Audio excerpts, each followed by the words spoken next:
This week on Wealth Track, an intellectual Superman assesses the impact of U.S. debt on the nation's economy and its historic role as the #1 power in the world. Harvard and Oxford's financial historian Neil Ferguson tackles the U.S. debt dilemma next on Consuelo Mack Wealth Track.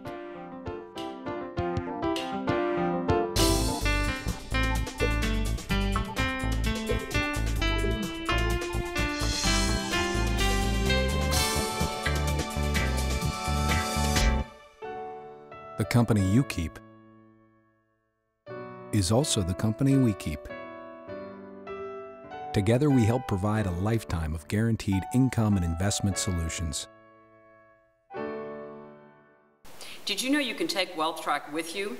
You can watch full episodes, you can watch the highlights, or read the newsletters, whenever, wherever. Let me show you how. In your web browser, type in m.wealthtrack.com. That's it. So join Wealth Track whenever and wherever you can.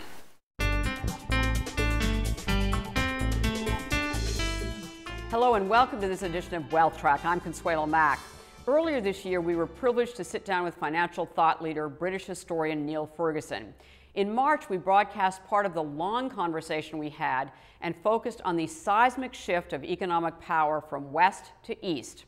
Ferguson's new book, Civilization, The West and the Rest, which will be released later this year, analyzes the 500-year evolution of the West's economic, political, cultural, and military dominance, why it happened, and why it is now changing as developing countries led by China are surging ahead to become global economic powers. Ferguson is a huge admirer of the U.S. He is worried about its future. Our interview began with his assessment of the U.S. economy and the threat to its health posed by several issues, including burgeoning government debt. This summer, as sovereign debt concerns in Europe cast a dark cloud over global financial markets, Professor Ferguson's remarks about the burden of U.S. debt take on particular relevance. According to the independent research firm ISI Group, by next year, the U.S. federal debt could be equal to the nation's entire economic output, or GDP. As this chart shows, just a little more than 30 years ago, debt to GDP was just over 30%. That puts the U.S. in the sorry company of the European nations that so concern global investors: Greece, Italy, Ireland, and Portugal. Neil Ferguson is one of those rare individuals who has the intellectual firepower to tackle broad sweeps of history. The titles of some of his books underscore his wide scope as an historian. Colossus, The Rise and Fall of the American Empire. The War of the World, 20th Century Conflict and the Descent of the West. The Ascent of Money, A Financial History of the World.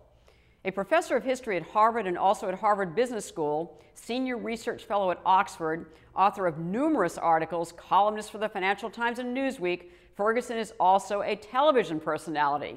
He hosted a PBS documentary series based on the ascent of money and has a forthcoming TV series based on his latest book, Civilization. I began the interview by asking Ferguson about the state of the U.S. economy, post-financial crisis, and after the waves of unprecedented government stimulus. I think we're in that state where we've got ourselves out of the near Great Depression. I mean, things were really bad, 08, 09, and I think up until the summer of 2009, there wasn't much to distinguish our situation from that of the early 1930s. It looked like being the Great Depression, and it was scary. From the summer of 2009, we avoided that scenario, which is why I said it was a slight depression, because it was a depression, but just not a great one. But the trouble is, the reason that we didn't have a Great Depression was that we threw massive fiscal and monetary stimulus at the problem. And I think that was the right thing to do. A Great Depression would have clearly been worse. But that stimulus has left us with a hangover. And the hangover takes the form of an enormous overhang of public debt. The debt to GDP ratio has doubled in less than a decade, mostly as a result of what we did in response to the crisis. And there's also been an enormous expansion of the Federal Reserve's balance sheet, which is the monetary base of the entire monetary system. To over $1 trillion.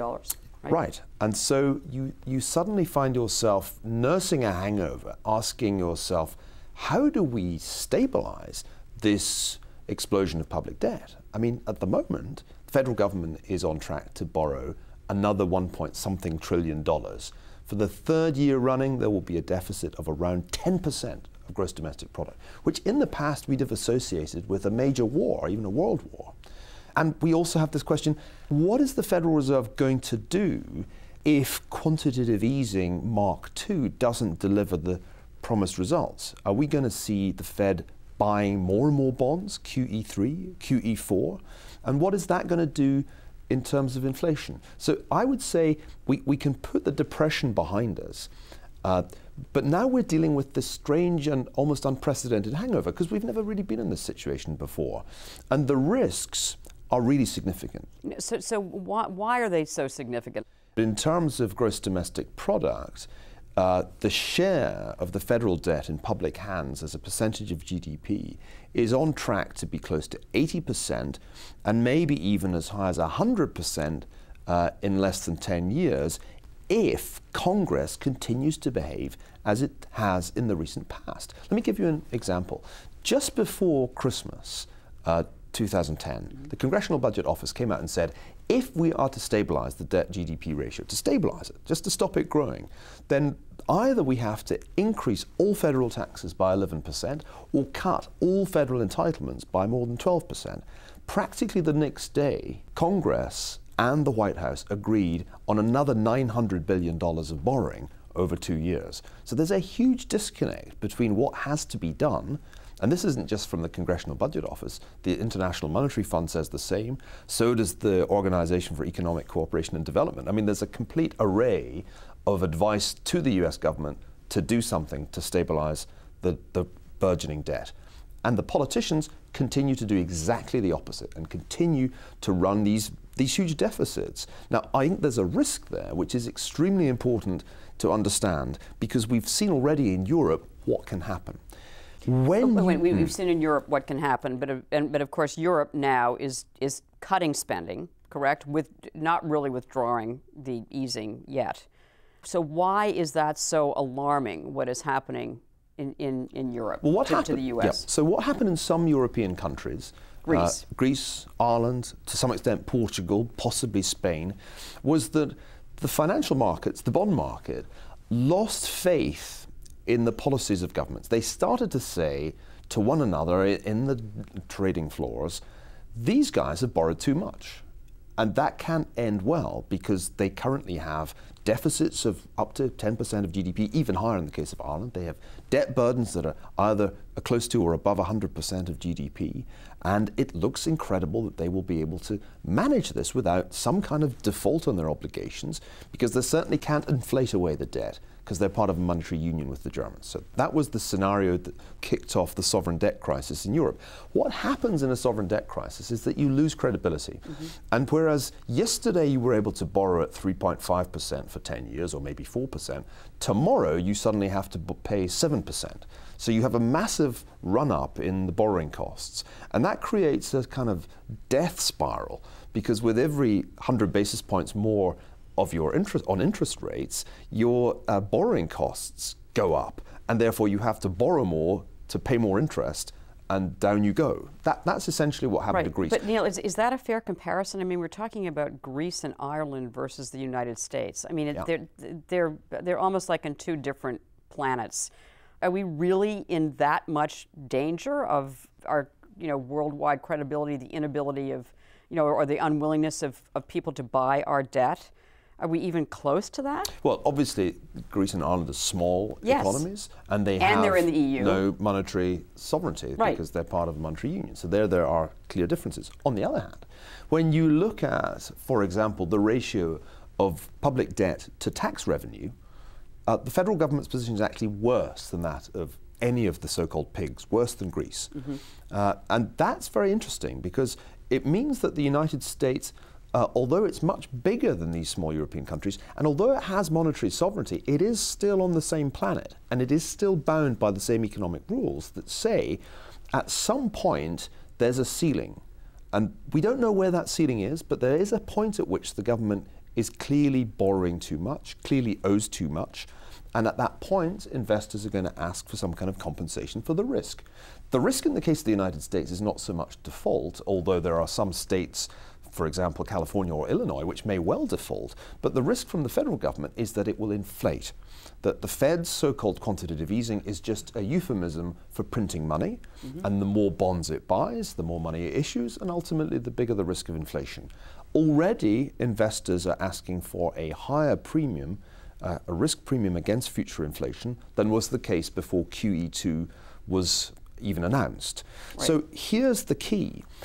The United States could suddenly find itself facing a significantly higher risk premium and therefore higher nominal rates if investors decide that we're headed for higher inflation, or even just that we're headed for higher growth. I mean, the policy could work, in inverted commas, and the result could be higher yields. Now, that sounds all a bit technical and nerdy, but what it translates into in the short run is, for example, higher mortgage rates. So the housing market, which we've already said is frail, takes another hit. And I think this is the end game in many ways. Of these two enormous stimulus packages, one fiscal and one monetary, that got us out of the Great Depression. Now there's a real problem. What do you do? Do you start doing what the United Kingdom has done? Do you start really attacking public spending, really cutting by as much as 30% in the case of some departments, public expenditure, and also increasing some taxes to try to narrow that gap? Everyone agrees that the United States has got to close this huge structural deficit, which has got nothing to do with the recession. It's got everything to do with the fact that the federal government spends more than it raises in taxation. And we're talking by as much as 8% of GDP. Now, so those solutions really are not in our political zeitgeist right now, as you said, completely the opposite. It's inconceivable that a politician could stand up and say, I propose to cut all entitlements by 10 or 11 or 12%, and I propose to raise taxes by comparable amounts. That's just political suicide. So here's the situation we have. Everyone agrees the United States has a fiscal problem, except the politicians who have to do something about it, which means, and you can see it in the numbers that the Congressional Budget Office just published, that the US will continue to borrow $1 trillion or thereabouts year after year after year after year. And the debt will therefore keep growing until it's about 100% of GDP within a decade. That seems like a very likely scenario, absent a major change in the political culture. At some point, the markets are going to call time on this process. That seems clear. And certainly the Tea Party movement is part of that, whether or not it actually ends up, taking the kind of steps that you're talking about. But again, one of the things that you have mentioned to me earlier is that you think that the traditional methods of dealing with budget deficits, which you just described, which is raising taxes, cutting the budget, is not going to be sufficient in the case of the United States because our problems are so large. So what is the solution? If those two traditional methods are not going to work, what is going to work? Well, I think one of the important points to realize is that if you just try and make these fiscal adjustments through the normal budgetary process by raising taxes or cutting spending, you can end up in a kind of self-defeating cleft stick, because the action that you take in the name of austerity causes the economy to contract and makes the fiscal numbers worse. I mean, there's a risk that could happen Definitely. even in Britain. It's certainly already happening in Ireland and in Greece. So if the United States goes down the austerity route, then I think it will be very painful.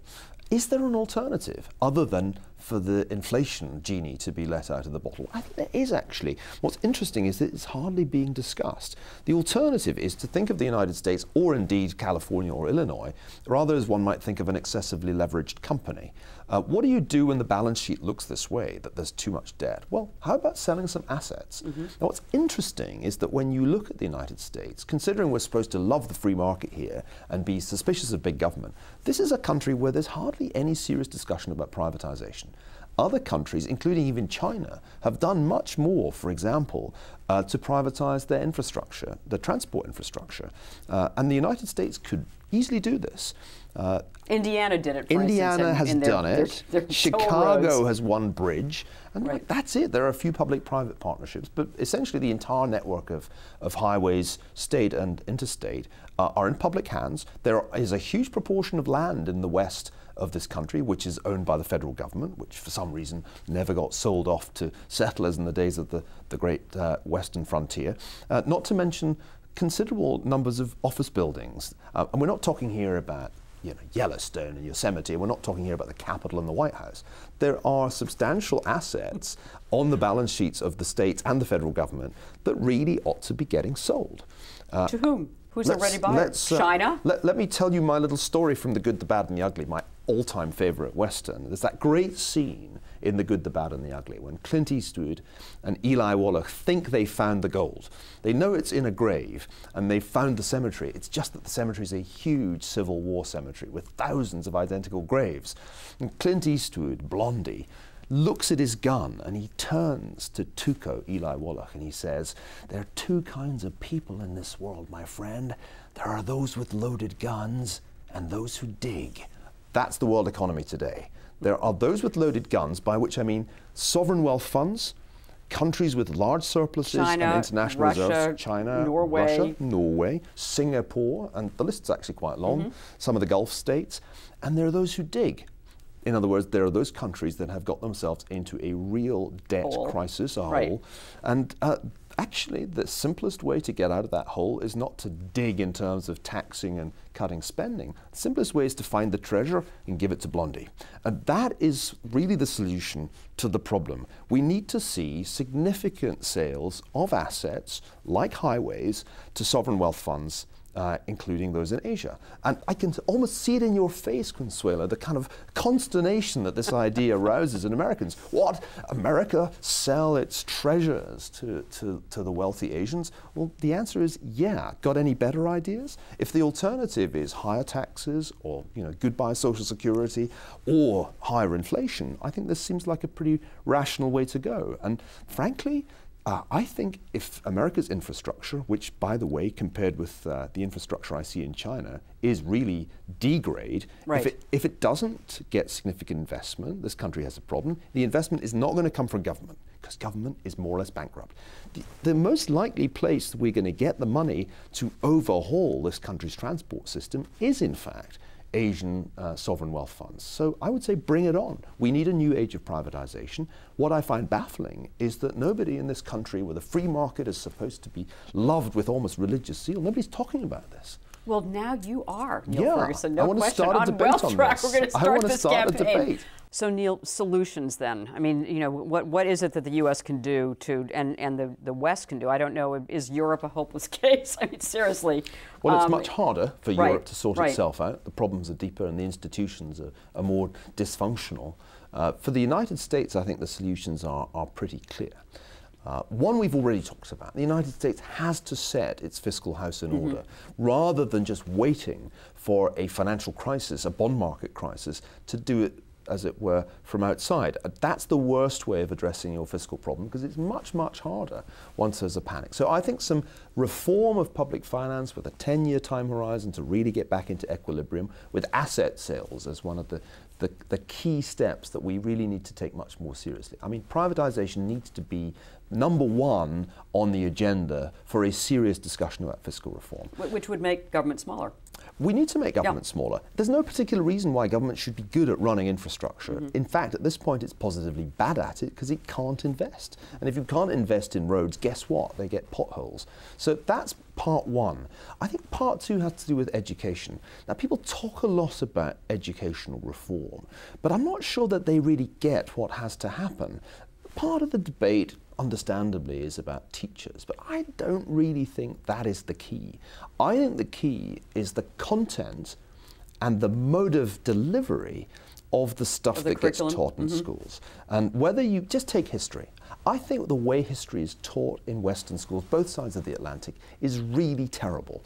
The textbooks are stodgy and dull. The kids leave school knowing pathetically little. They're not engaged in the way that they should be in understanding the great story, which I've been talking about, the rise of the West, what it was all about. It's really astonishing how little people leave high school knowing, and that's as much history as they generally do. So I want to see a new generation of e-textbooks in schools, electronic textbooks that are really engaging, that electrify the school children in the way that the most exciting computer software can. And I want to see us telling much more persuasive stories about the way the historical process has unfolded. it's just to give you a simple example, it's impossible, I think, to understand the rise of the United States separately as a story on its own of American exceptionalism. You have to understand it as part of the extraordinary explosion of dynamism from Western Europe, not just across the Atlantic, but all around the world. So I would like to see a revolution in the content and the mechanism of delivery of education in our schools. I think it can apply to every subject. We've got to make school exciting. I'm sure that would be as big, if not a bigger contribution, than a radical transformation of the teaching profession. That sounds like a radical proposal, number one, and one that is very unlikely to happen. Well, what are the obstacles to it? Why is it that the most dynamic and impressive students, increasingly that one sees at American universities, are not US citizens? Because we have a problem in our high schools. Right. If we're serious about the future of this country, that is where we have to start. It's too late. You can't address it at the university level because the problems are already well established long before people apply to college, right? So we really need to get serious about that issue. And I can't think of any more important thing than to improve the quality of public education. And it's not just for the United States. This is a problem for Europe too. And it's right across the spectrum of subjects. If we want to have a successful 21st century and retain even some of the preeminence that we associate with the West, that's what we've got to do. From an investment point of view, I mean, these are obviously, these changes that you're talking about, both political and economic, are incredibly significant. So let's just deal with the here and now, the reality that we are faced with. So from an investment point of view, you know, what do we do? How do we invest? Do we invest in the growth of the rest? I mean, is that basically our best way to at least, to get some momentum going in our portfolios? Beware. There's been a great run for emerging markets right through this financial crisis. There has been. You did a lot better if you'd bought Brazil in early 2007, or really almost any South American economy. You did a lot better than if you sat tight in the United States or in Europe. But there's a danger there. There's an old joke which I'm fond of, which is that they're called emerging markets because they're where emergencies happen. And we've just seen right across North Africa and the Middle East what emergencies are like. Right. And these emergencies commonly happen when, for example, food prices double. One of the unintended consequences, not only of the emerging markets boom, but also of massive monetary stimulus by the Fed, has been a huge increase in commodity prices right across the board. Hardly any commodities have not gone up in price by significant amounts since early 2009. You know, thinking back to our earlier conversation about education, I'd rather invest in companies that have really bright solutions to this education problem. Right now, the textbook is a dying form. The future belongs to whoever comes up with let me put it this way, the educational equivalent of Facebook. You know, Facebook's not about education, it's about dating. That's really the point. But what we need is a software solution to the problem of educating our kids, so that instead of just chatting inanely to one another on Facebook, they learn stuff. The company that comes up with something that is as compelling as Facebook, but actually delivers educational content, that's the company I want to own. Is there any company that you know that is doing that? Not yet. That's even close? Not yet. There are some people out there. Yeah, of course. Well, you know, I could, at the risk of, I think, talking my own book, I could certainly make a suggestion. But I would rather, at this point, just make the proposal. Right. We need much more of that kind of innovation, that kind of company, than we're currently seeing. I think the notion that the world is going to be saved by social networking is a little naive, frankly. I think the world is going to be saved by good education. It is good education that will produce the kind of people that come up with meaningful solutions to the problems of the 21st century. And we need to invest in companies that are actually going to produce that. Neil Ferguson, with your new book, Civilization, The West and the Rest, I look forward to reading it. Thanks very much. We are looking forward to reading Neil's book when it comes out later this year. In the meantime, we would like to recommend a couple of other books for you to take on your summer vacation. The first one is a former pick of ours and a choice of Neil Ferguson's as well. He wrote a highly favorable review of it in the Financial Times, in which he recommended it to Fed Chairman Bernanke and his counterparts in Europe and China. It is Lords of Finance by Liaquat Ahmed, the winner of the 2009 Financial Times Book of the Year Award. It is about the mistakes central bankers made which led to the Great Depression. Given the challenges facing central bankers today, you can understand why it is so relevant. A second summer read is The Wizard of Lies, the story of Bernie Madoff's $65 billion Ponzi scheme by New York Times reporter Diana Enriquez. This meticulously reported book tells the inside story of how Madoff pulled off the biggest Ponzi scheme in history and its consequences for thousands of his victims. Next week is Pledge Week for public television stations, so WealthTrack may not be available on your public television affiliate. However, if it is, you will have the pleasure of seeing great investor Mark Headley again. The chairman of Matthews Asia Funds and a pioneer in Asian investing will discuss the lessons he has learned about investing in Asia, and he will share some advice for individuals about international diversification in general. In the meantime, please go to our website, wealthtrack.com, to see this program again as a podcast or streaming video. And while you're there, check out WealthTrack Extra, where you can find complete extended interviews with other recent financial thought leaders and great investor guests.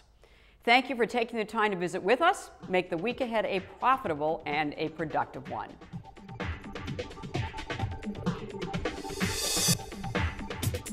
Don't let times like these stand in the way of the dreams you have for your children. New York Life has been helping protect families with the gift of financial security for over 164 years. New York Life, the company you keep. Additional funding provided by Loomis Sales. Investors seeking exceptional opportunities globally. Research affiliates. An efficient index for an inefficient market. Wintergreen, your home for global value.